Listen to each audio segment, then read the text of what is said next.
레이기 1장 피기 전에 출애굽기 12장 먼저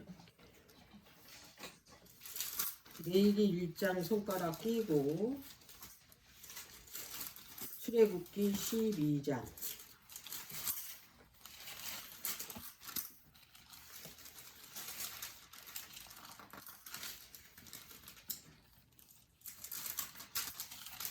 (1절)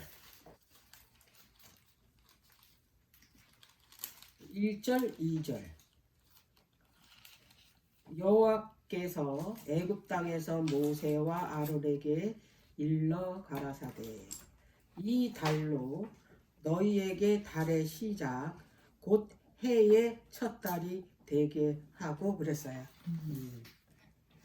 그러니까 그 예수님이 그 유월절 양으로 죽는 해를 첫 해로 삼고 첫 달로 삼으라는 거예요. 네. 그러니까 예수님이 십자가에 달리신 해를 첫 해로 삼으라는 거예요. 그래서 첫 유월절 양을 잡은 해는 제1년 1월 14일이에요. 언제? 출애굽하기 전에. 그래서 양을 잡고 그 다음에 어떻게 했어요? 홍해를 건넌 거예요. 출애굽을 한 거예요. 이게 그러니까 첫 유월절입니다. 네. 그리고 이제 그 15일 날 그 다음 날은 무교병을 먹고 홍해를 건넌 게 무교절입니다. 근데 무교절하고 요제절은 같이 가는 거잖아요. 그래서 홍해 건너는 사건이 또 그 이게 침례 사건도 되잖아요. 침례 사건. 네. 자, 그리고 이제 제2년 1월 1일은 성막을 세운 달이에요. 성막을 세웠어요. 1월 1일이. 그러면 레이기를 쓴 기간이 얼마 정도 됐냐면 그 이 성막을 세우고 그 민수기에 가면 이제 그 가나안을 향해서 이제 여행을 가잖아요. 그럼 거기에 날짜가 나와요. 자, 우선 출애굽기 40장을 볼게요. 17절. 제2년 정월 그 달 초 1일에 성막을 세우니라 그랬죠. 딱 1년 됐죠. 그 다음에 민수기 1장으로 민수기 요거를 보면 레위기의 기간을 알 수가 있어요.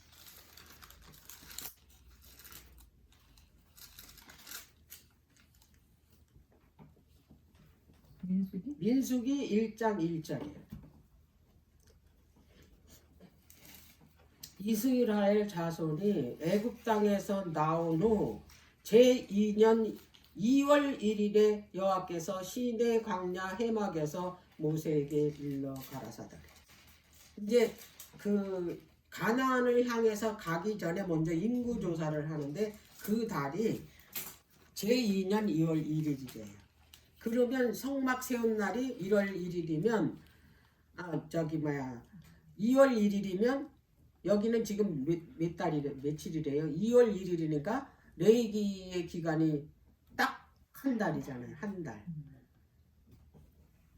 자, 그리고 이제 신명기를 볼게요. 신명기 1장 3. 연대가 다 나와요. 이 신명기 1장 3절 제40년 11월 그 달 초 1일에 모세가 이스라엘 자손에게 여호와께서 그들을 위하여 자신에게 주신 명령을 다 고하였으니 여기 지금 모압 땅에 도착했어요. 40년 11월 1일입니다. 여호수아 봅시다. 여호수아 4장 이제 언제 가나안에 들어갔냐? 여호수아 4장 19절.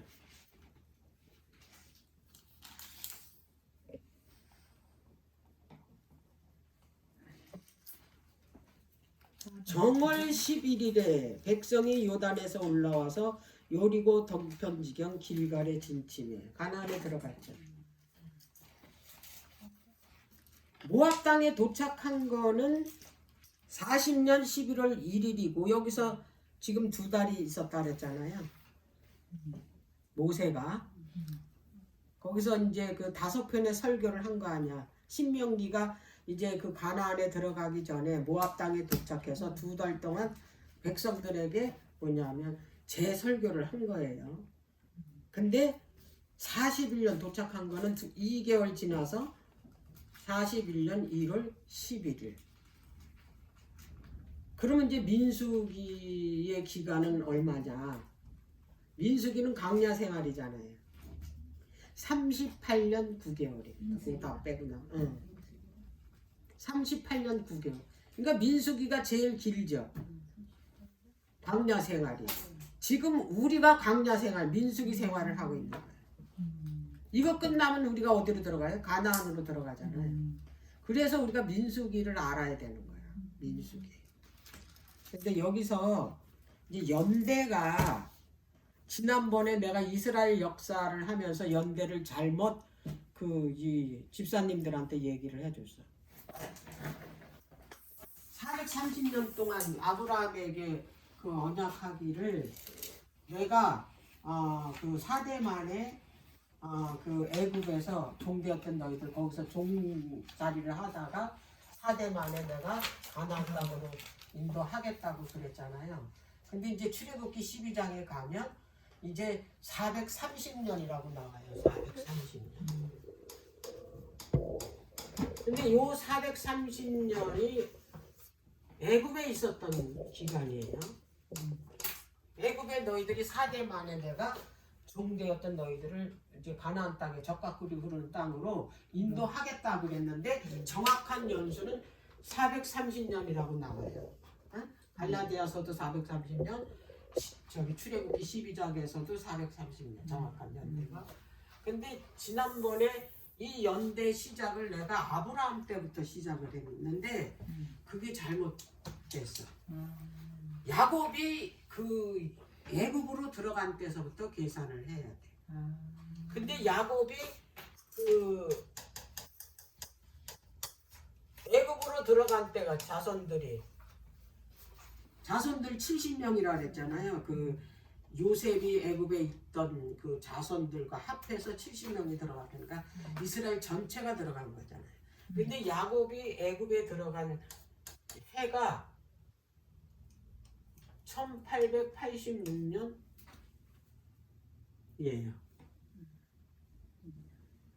그 가나안으로 들어간 때가 떠날 때가 46년. 가나안에 들어갈 때는 1406년. 이렇게 되잖아요. 40년 광야 생활을 했으니까. 그럼 이게 몇 년이에요? 430년. 전국에. 근데 이때는 내가 뭘 보고 아브라함 때서부터 연대 계산을 해? 그전에는 그렇게 또 얘기를 했거든요. 어디서 보고 한 거야 보니까. 근데 이 연대는 내가 모르니까 이제 찾아서 보고 했는데 지난번에 김숙 남편이 전화가 왔어요. 이게 틀린 것 같다고 아무리 생각을 해도. 응? 그래서 이제 이걸 찾아봤어요 다시. 밤에 나 잠도 못 잤어 그걸. 이게 이제 그 전화가 왔으니까 잘못됐다고. 그래서 다 찾아봤더니 맞는 거야. 계산을 해보니까. 계산을 내가 어디서 그 기준을 그때는 했는지 모르지만 나도 그 찾아보고 한 거거든 다. 내가 뭐 역사적으로 연대를 내가 알 수가 있나 찾아보고 했으니까. 근데 이게 맞는 거야 정확하게. 연대를 다시 다 찾아봤어요. 책보세도 찾아보고 구글에서도 찾아보고 다 찾아봤더니 이게 맞아요. 1886년에 들어갔어. 야곱이 그 식구들과 함께. 그리고 1440 이게 6년에 1400 나왔어. 1446년에. 그리고 1406년에 가나안으로 들어갔어. 이거는 이제 내가 꼭 해명을 해야 될 것 같아서. 1446년에 1446년이라고도 하고 5년이라고도 하고 그래. 그 1년 차이는 계산법에 의해서 1년 차이는 나요.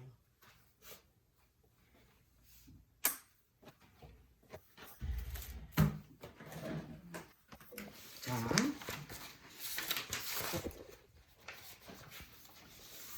레위기서 1장 펴보세요. 레위기서 1장은 번제에 대해서 나옵니다. 번제. 우리가 번제를 이번 기회를 통해서 확실하게 알고 넘어가기 위해서 제가 이거를 준비를 했습니다. 자, 레위기서 1장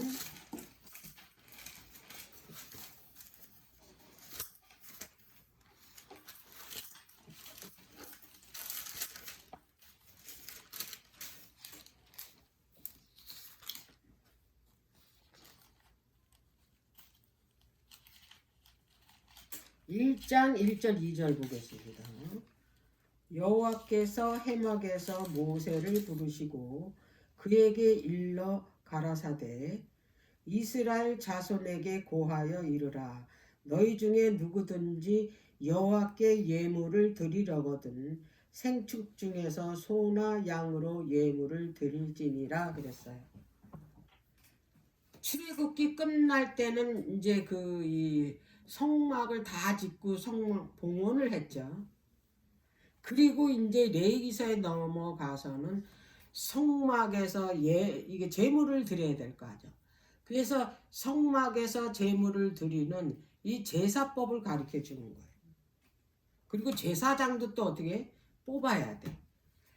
그런데 여기 이스라엘의 핵심적인 제사가 5개가 있어요. 그게 첫째가 번제예요.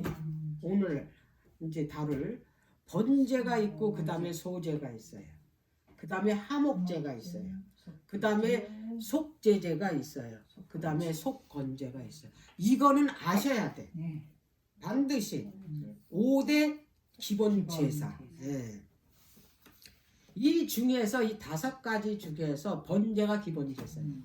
모든 4가지 제사 중에서 번제는 같이 가요. 매번 드립니다. 번제는. 네. 번제의 뜻이 올라가다라는 뜻이에요. 올라가다. 왜 올라가다냐면 제물을 완전히 태워서 그 연기로 하나님께 드리는 제사가 번제입니다.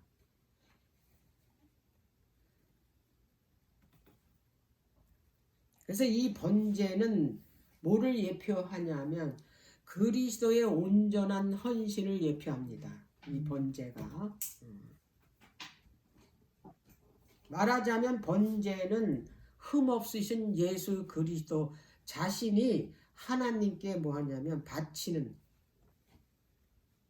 그리스도의 모형이 번제입니다. 그래서 이 번제는 이 모든 제사들 중에서 대표적이고 중추적인 제사예요. 아주 중요한 거. 그러면 이제 이 5대 제사의 각 제사마다 의미가 있어요. 5가지 제사 중에 번제는 뭐를 의미하냐면 완전한 이 죽음의 그리스도를 의미합니다. 완전한 죽음을 의미하는 그리스도. 소제는 완전한 생명의 그리스도를 의미해요. 소제는. 하목제는 하나님과 성도들 사이의 교제와 화목의 그리스도입니다. 그래서 예수님이 우리의 화목제로 돌아가신 거예요. 누구와 화목하게 하려고? 하나님과 화목케 하려고. 속죄제는 범죄에 대한 용서입니다. 속건제는 범과에 대한 용서. 이거 좀 헷갈려요. 그러면 이거를 알려면 속죄제와 속건제를 정확하게 알려면 죄에 대한 뜻을 알아야 돼요. 죄는 히브리어로 하타입니다. 하타. 뜻은 뭐냐면 관역을 빗나가다. 화살을 쏘면 그 관역을 빗나가는 게 죄의 그 어원이의 뜻이야. 그러니까 말하자면 하나님께서 정하신 기준 있잖아요. 그 의의 기준을 벗어나는 상태가 죄예요. 그러면 이제 이 죄의 핵심 개념이 뭐냐면 인간의 타락한 본성을 의미하는 거예요. 하나님께서 처음 창조했을 때의 그 본성이 아니라 타락한 후에 본성 그 자체가 죄입니다. 그리고 그 행위가 드러나기 전에 내면성의 죄성을 포함합니다. 겉으로 행위로 내가 도둑질을 안 했다고 그래서 내가 속에 저거 갖고 싶다, 훔치고 싶다 이러면 벌써 그게 뭐예요? 죄라는 얘기예요. 그래서 내면 속의 죄성을 말하는 거예요. 네. 그래서 모든 사람은 뭘로 태어난다? 죄인으로 태어난다. 그래서 의인은 없나니 하나도 없는 거예요, 이 세상에. 그래서 그리스도의 보혈 없으면 이 인간은 구원에 이를 수가 없어요. 절대로. 왜? 다 죄인이기 때문에. 로마서 3장 23절 한번 볼게요. 사도 바울이 뭐라고? 로마서 3장 죄에 대해서 뭐라고 얘기했나? 로마서 3장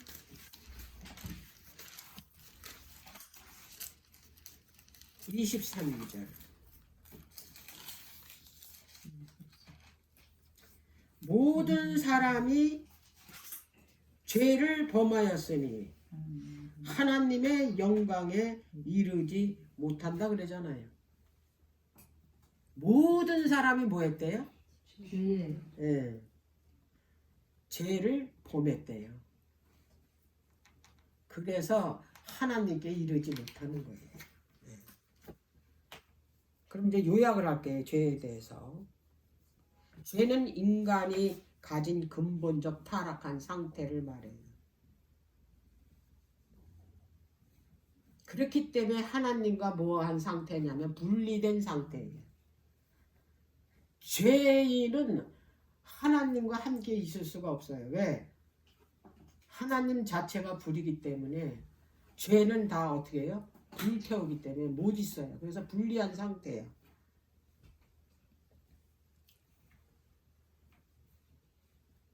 이게 이런 상태이기 때문에 속죄제를 드리는 거예요. 죄를 졌을 때. 그러면 속건제는 뭐냐면 범가라 그래요. 범과. 범죄는 그 지금 제가 설명한 것처럼 그렇게 타락한 상태를 말하고 인간의 근본적 타락한 상태, 본성. 범가는 넘어지고 실수하고 하나님의 뜻을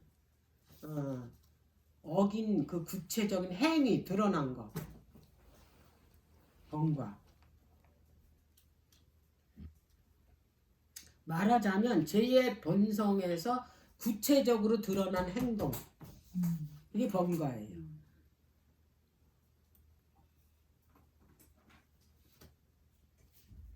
죄는 하나님의 뜻에서 벗어난 상태고 성격은 내면적 본질적이야. 죄의 이 성격이. 그러면 그 원인과 결과는 뭐냐면 범과예요.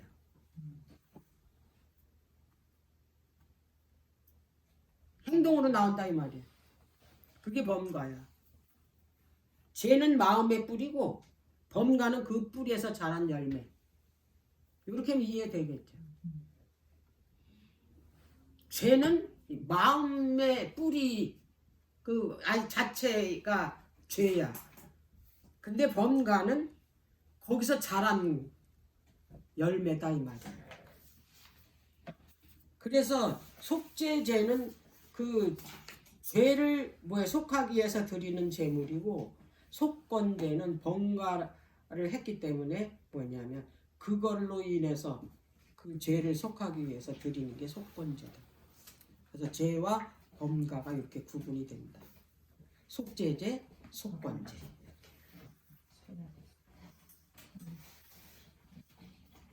죄는 인간의 내면 상태, 범가는 그 상태가 행동으로 나타나는 거.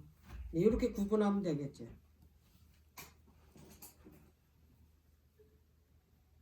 이 5가지 그 제사 중에서 다른 희생 제사는 다 제사장들이 먹어요. 근데 번제는 다 불태워져서 하나님께 드립니다. 그게 다릅니다. 하나도 남기면 안 돼, 번제는. 그래서 이것을 예수 그리스도의 온전한 헌신이라고 말하는 거예요. 다 드리는 거예요. 그럼 우리가 드리는 번제는, 우리도 번제 드립니까? 우리도 죄지면 번제 드려야 될 거 아니야. 우리는 뭘 통해서 이 제물을 드리냐면 예배를 통해서. 그래서 그 모세를 통해서 말씀하셨는 거야. 하루에 2번씩 오전 오후로 하나님께 뭘 드리래요? 번제를 드리래잖아. 그래서 이걸 매일의 제사라고 합니다. 이거를. 그런데 이 매일 아침 저녁으로 드리는 제사를 뭐라 그랬냐면 상번제라 그래요. 이거를 그 작은 뿌린 그 교황권이 이거를 어떻게 했어요? 짓밟았어요. 드리지 못하게. 다니엘서 8장. 이걸 알아야 이제 이 그 교황권이 뭘 짓밟았는지 알 수가 있어요. 다니엘서 8장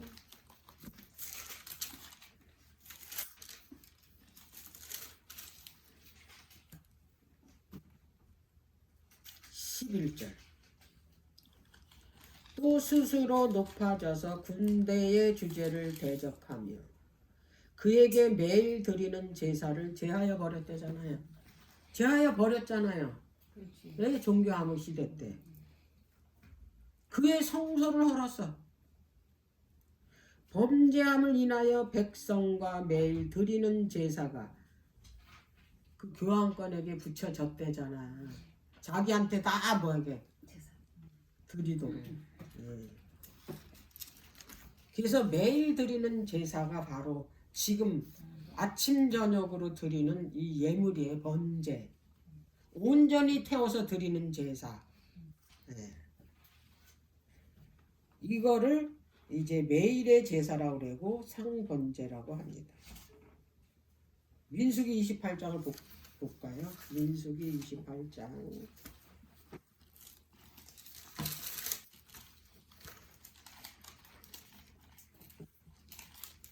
1절서부터 여호와께서 모세에게 일러 가라사대 이스라엘 자손에게 명하여 그들에게 이르라. 나의 예물, 나의 식물이 되는 화제, 나의 향기로운 것은 너희가 그 정한 시기에 삼가 내게 들지니라. 또 그들에게 이르라. 너희가 여호와께 드릴 화제는 이러하니 1년 되고 흠없는 수양을 매일 둘씩 상번제로 드리되 한 어린 양은 아침에 드리고 한 어린 양은 해 질 때 드릴 것이요. 그랬잖아요. 6절. 이는 신의 산에서 정한 상번제로서 여호와께 드릴 향기로운 화제이며. 아침 저녁 어린 양을 어떻게 해요? 하나씩 번제로 드리래잖아요. 이거를 매일의 제사라 그러고 상번제라 그럽니다. 이거는 매일 하루에 2번씩 드리는 거예요. 이걸 통틀어서 상번제라 그래요. 자, 그러면 이제 번제에 드려질 이제 예물에 대해서 우리가 집중적으로 보도록 할게요. 여기서 중요한 건 뭐냐면 그 번제를 드릴 때는 그냥 드리는 게 아니에요. 하나님께서 받으시도록 드려야 돼. 받지 않는 번제는 드리나 마나요. 그거는 가져오나 마나고 드리나 마나요. 하나님께서 받으시지 않으면 그 재물이 쓸데 있어요? 버리지. 무용지물이에요. 그래서 그 재물은 쓸데없어서 버려지는 거예요. 우리가 번제를 드리잖아요. 예배로. 그 번제가 누구냐면 나예요. 나. 자, 로마서 12장을 한번 볼게요. 영적 그 번제, 매일의 제사는 뭐예요? 로마서 12장.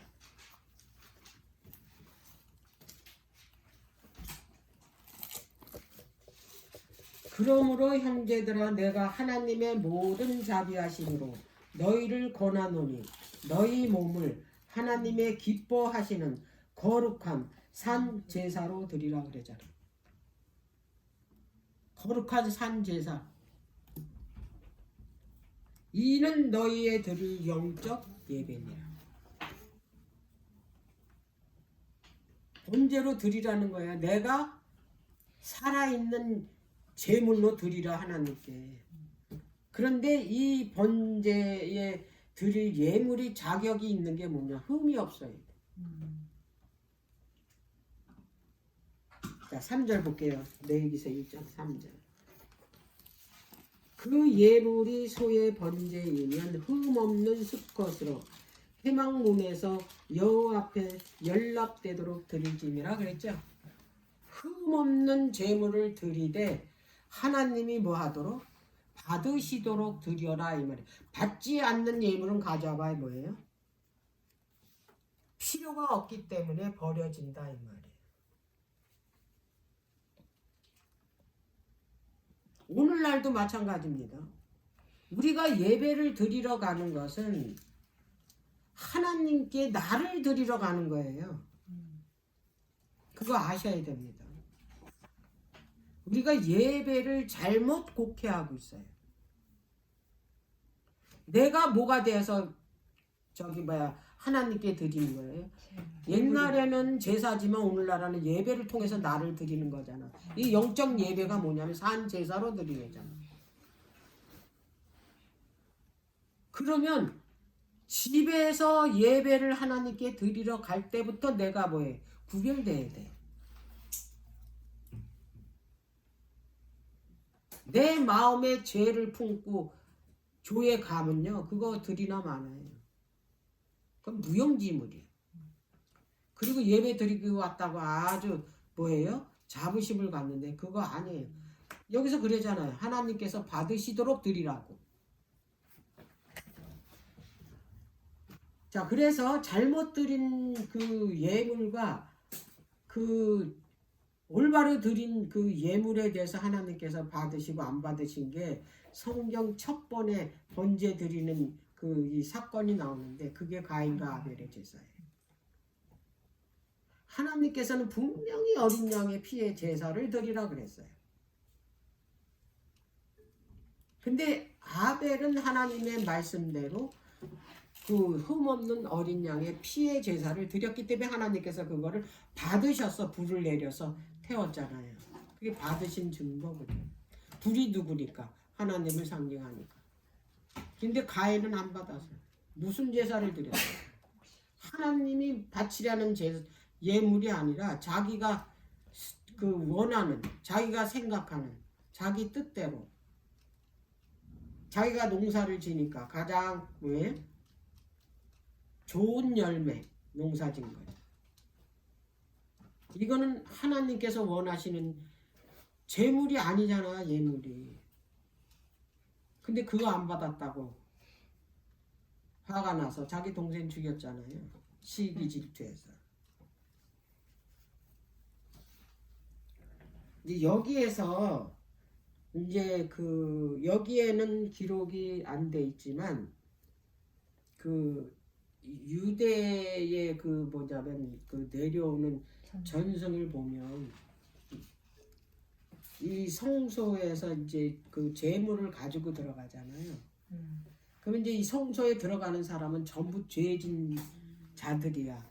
죄진 자들이 뭐 하기 위해서 그 속죄 받기 위해서 이제 준비해서 예물을 가져가서 드리는 거잖아요. 근데 많은 그 이 죄인들이 죄를 많이 졌으면 다 성소로 그 제물을 가지고 들어갈 거 아니에요. 그럼 그 순서대로 해야 될 거 아니에요. 번제단은 하나인데.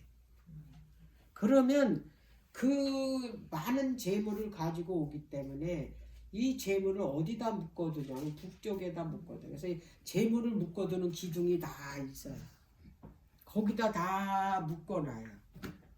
그래서 자기 순서가 오면은 이제 가서 이제 그 잡아서 번제를 드리는 거거든. 그러면 하나님께서는 그 방향도 반드시 거기에 구속사적 의미가 들어있어요. 북쪽에다 묶어둔 이유는 응? 떡상도 북쪽에 있잖아요. 떡이. 왜 그러냐면 저기 항상 예루살렘을 그 이 북쪽에 있는 나라에서 쳐들어와요. 적이. 그래서 북쪽에다 매두는 겁니다. 보호하는 거예요. 제물로서. 왜? 제물이 누구를 상징하니까? 예수 그리스도를 상징하니까. 자, 그리고 이제 두 번째 의미는 뭐냐면 그 묶여있는 제물을 보면서 이 죄인이 뭘 생각을 하냐면 자기가 죄에 묶여있다라는 거를 뭐 하기 위해서? 상기시키기 위해서 그걸 묶어둔다고 합니다. 자, 그러면 이제 이 제물이 이제 어떻게 드려지나 한번 볼게요. 첫 번째로 3절에 보면 흠없는 수컷으로 먼저 준비합니다. 수컷은 예수님이 남자로 오시기 때문에 수컷으로 준비합니다. 예물이 다 누구를 상징하는 거니까? 예수 그리스도를 상징하는 거예요. 자, 흠없는 수컷으로 해막 문에서 여호와 앞에 연락하시도록 드릴지니라 그랬어요. 그 다음에 3절에 그가 번제물의 머리에 안수하래요. 그가 누구예요? 제사장이에요? 이 저기 뭐야 그 예배자예요. 예배자입니다.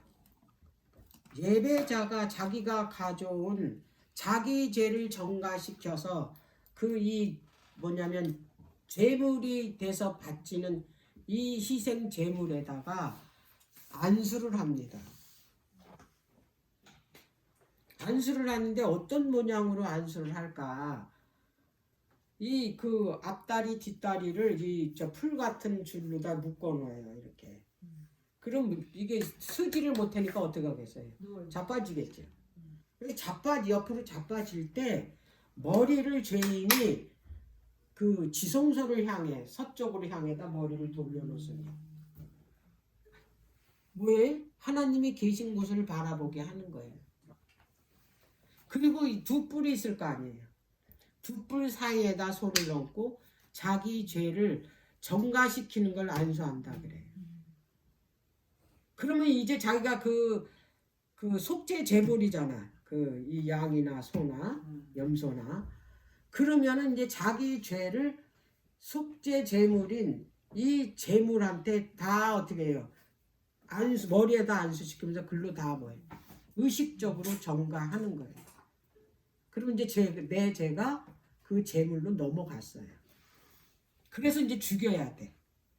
죽이는데 죄인이 칼을 가져옵니다.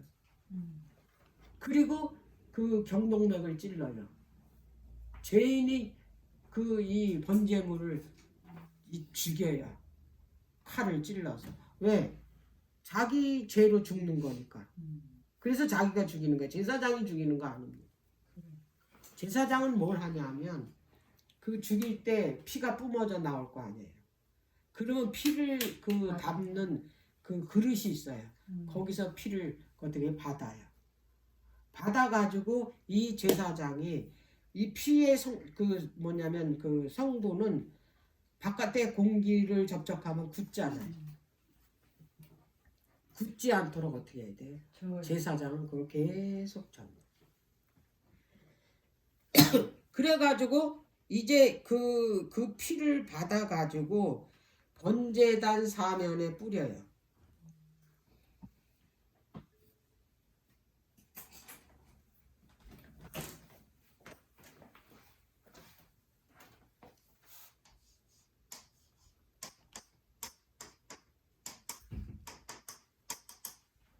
이렇게 뿌려요. 사면에. 동서남북을 뿌린다는 얘기는 온 세상에 이 피의 능력을 뿌린다는 거예요. 그리고 또 한 의미는 십자가 모양이에요. 그 다음에 죄인이 그 번제물의 가죽을 벗깁니다. 가죽을. 그 벗기고 나면 이제 그 번제단에 이걸 태워야 될 거 아니에요. 그래서 자릅니다. 자, 여기 보면 6절, 1장 6절.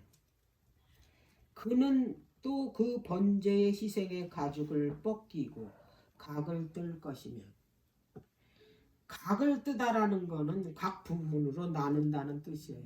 끊다라는 뜻이에요. 그러니까 이 짐승 이게 통째잖아요. 다 부분적으로 잘라. 머리 자르고 앞다리 자르고, 응? 뒷다리 자르고 다 잘라요. 그렇게 하라는 거예요, 이걸. 그 다음에 8절, 7절. 제사장 아론의 자손들은 단위에 불을 두고 불 위에 나무를 벌려놓고, 제사장들은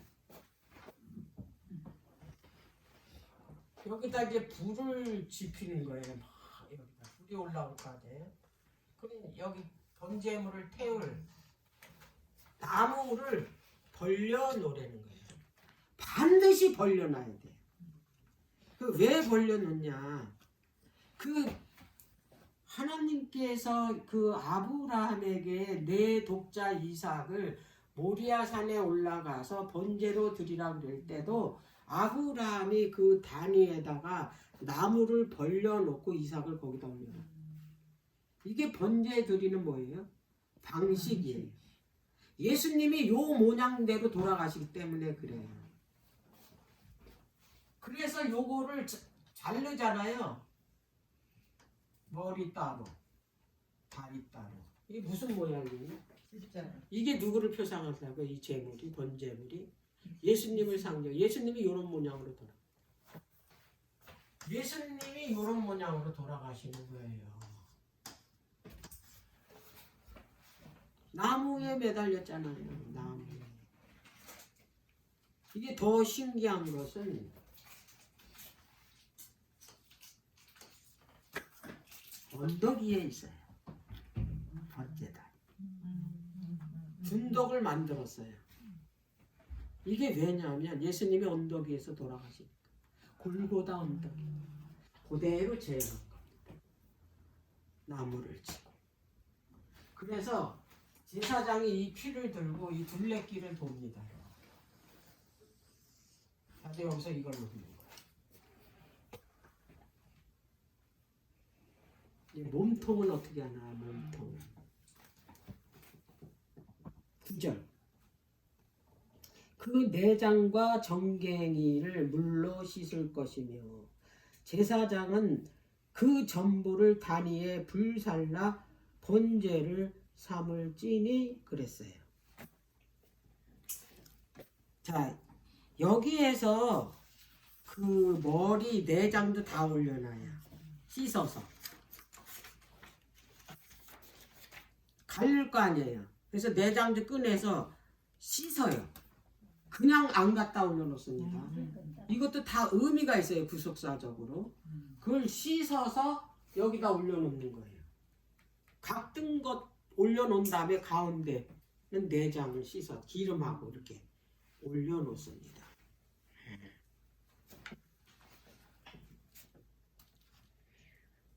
자, 13절. 그 내장과 정갱이를 물로 씻을 것이요 제사장은 그 전부를 가져다가 단위에 불살라 번제를 삼을지니 이는 화제라 여호와께 향기로운 냄새니라 그랬어요. 네. 자, 그렇다면 이제 여기에서 죄인이 벗긴 그 이 제물의 가죽은 어떻게 처리하나? 응? 가죽을 벗깁니다. 가죽을. 제사장이 가는 거. 자, 레위기서 7장 8절.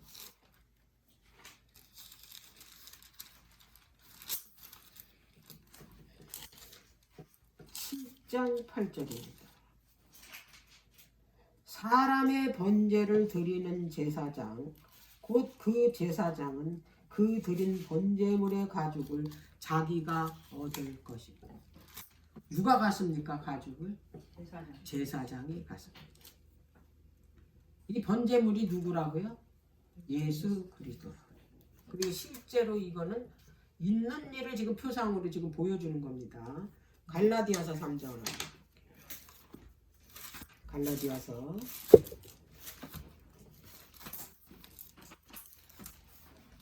이 가지고 오신 뭔지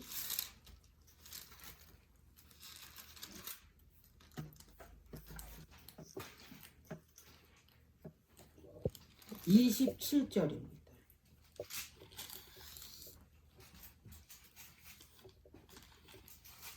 누구든지 그리스도와 합하여 침례를 받은 자는 그리스도로 온 입었느니라. 그리스도의 옷이 바로 가죽이에요. 그걸 언제 벗어주냐면 침례 받을 때.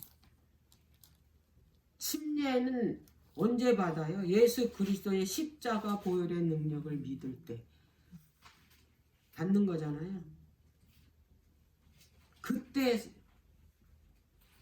그 제물의 가죽을 입혀주는 거예요. 제사장한테. 베드로서 2장 9절에 보면 영적 제사장은 그리스도인이라 그러잖아요. 너희는 택하신 족속이요 왕같은 제사장이라고 베드로가 말했잖아요. 그러면 지금 현재 영적 이스라엘의 제사장은 누구라고요? 바로 그리스도를 믿는 우리를 하나님께서는 제사장이라 그러는 거예요. 그래서 이 예수 그리스도가 그 갈바리 그 언덕에서 십자가에 달릴 적에는 가죽을 벗었어요. 실제적으로 옷을 이거를 성취시키기 위해서 시루라기 하나 걸치지 않고 다 벗겼어요. 그러면 그분의 옷은 뭐냐? 그리스도 의잖아요. 불의는 그분이 가져가고 그래서 불의 때문에 그분이 죄로 십자가에 죽었잖아요. 우리의 제물로 번제로. 그리고 그가 입고 있던 가죽 그리스도 의의 옷은 우리한테 입혀줬잖아요. 그거를 지금 이 번제 제사를 통해서 그 하나하나 다 어떻게 해요? 보여주고 그대로 제사장들이 그리고 그대로 이그 죄지은 자들이 그대로 이 번제물을 죽이고 그대로 어떻게 태우는 거예요. 이게 예수 그리스도가 당할. 예. 자,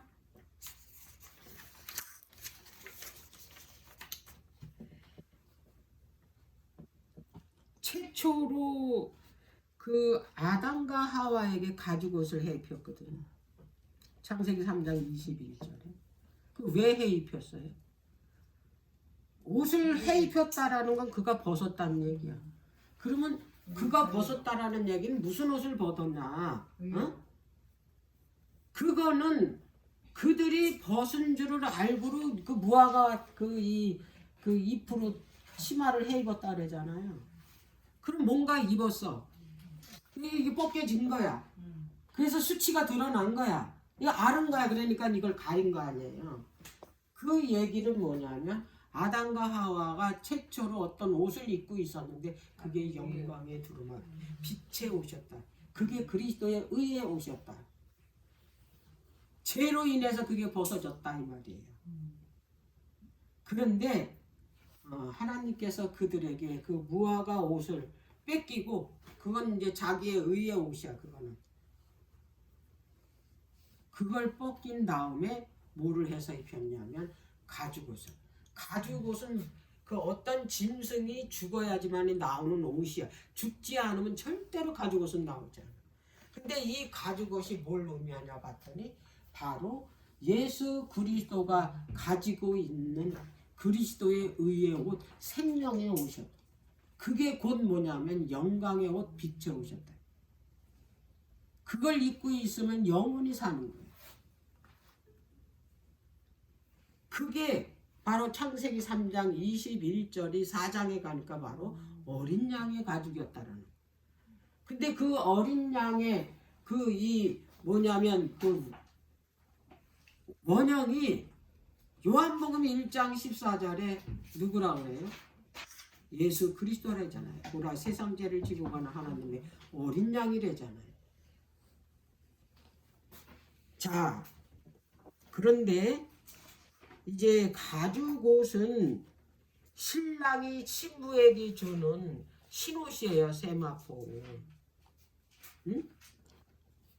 근데 갈라디아 3장 27절에 그 침례가 곧 뭐냐면 혼인식이에요. 침례를 장례식과 뭐예요? 혼인식이 같이 뭐예요? 표상돼요. 죽음으로 인해서 뭐가 되니까? 하나로 연합하니까. 그래서 내가 그리스도와 혼인하려면 연합하려면 내가 반드시 죽어야 된다는 거. 내가 죽지 않으면 그리스도와 연합할 수 없어요. 혼인할 수가 없어요. 예. 그래서 그분과 연합할 때 하나님께서 뭘 입혀주냐면 신옷을 입혀주는 거야. 혼인 예복을. 예. 자, 그러면 이제 여기에서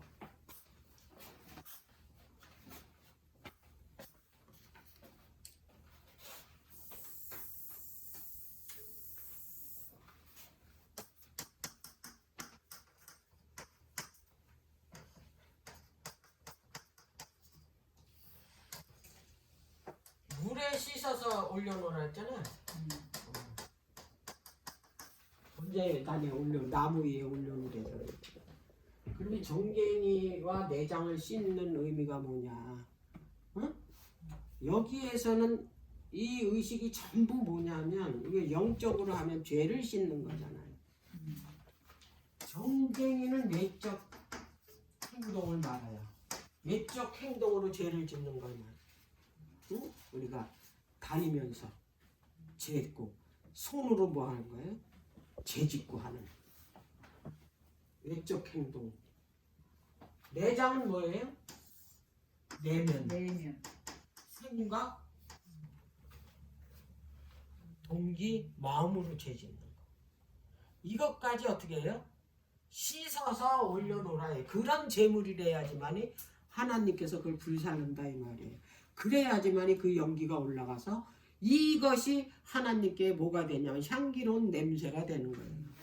그래야지. 왜? 내 모든 것을 다 드렸기 때문에. 짐승 타는 냄새가 뭐 향기로워요. 근데 하나님께서 이 번제 그 올라가는 연기가 향기로운 냄새래잖아요. 이 얘기는 내 모든 것을 다 태워서 드렸기 때문에 그래요. 그걸 하나님께서 뭐라 그랬냐면 향기로운 냄새라. 비로소 그것을 어떻게 그 예물을 받으시는 거예요. 이런 그 제물을 드렸을 때, 그 옛날에는 그 짐승을 가져올 때 이게 뼈를 갈른답니다. 이거 조사할 때. 그러니까 겉에만 흠이 없어서만 되는 게 아니고 속도 본다는 거예요. 그래서 등뼈를 이렇게 갈르면 그 뼈에 병이 있는 게 있대. 그러니까 속에 병이 있는 거예요. 이 얘기는 뭐냐면 우리 마음속에 병 들어있는 거예요. 죄로. 그것까지도 하나님께서 보신다. 하나님께서는 골수를 쪼개서 볼는데 폐부를 찌른대잖아요. 다 본대잖아. 뭘로? 말씀으로. 그래서 너희들은 뭘로 드려라? 산 제물로 하나님께 드려라 그러잖아요. 그러면 이제 물은 어디서 가져와서 씻냐 이 말이에요. 물. 성소에서 물 있는 곳이 어디예요? 물동. 응? 물동. 그래 물동. 그러면 그 모세 성막 질 때는 이게 물두멍이에요. 솔로몬 성전에 가서는 이제 이게 바다로 됐잖아요. 이게 큰 왜냐하면 그때는 성전이 커지고 인구수가 많아지다 보니까. 근데 이 물두멍에 만든 재료가 있어요. 오늘날의 이 거울이 아니에요. 옛날에 그 여인들이 쓰는 거울은 노시였었어요. 근데 이 물두멍을 뭘로 만들었냐면 여인들이 쓰는 거울로 만들었어요. 녹거울로. 이거.